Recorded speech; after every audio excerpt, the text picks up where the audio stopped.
believe that Ukraine should cede territory to Russia? Well, I'm going to let you know that after I have my first meeting. But a lot of that territory, when you look at what's happened to those, I mean, there are cities that there's not a building standing. It's a demolition site. There's not a building standing. So people can't go back to those cities. There's nothing there. It's just rubble.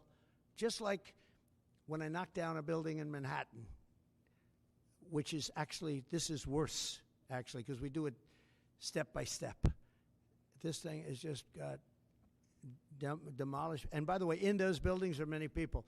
Many people were in those buildings. You know, when they say the number in Ukraine is going to be a much higher number of death, is going to be a much higher number than you're hearing. You know, they're big buildings. That's what I did very well.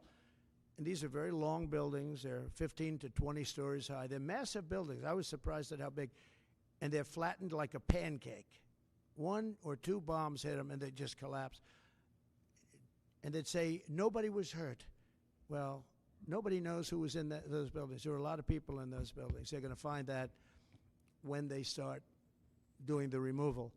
Many more people are being killed in the Ukraine war with Russia than is being reported, and that includes soldiers. The soldiers are being, it's a carnage that we haven't seen since the Second World War. It's got to be stopped.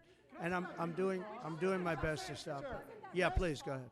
You had a meeting with Mrs. Abe yesterday, but Japanese Prime Minister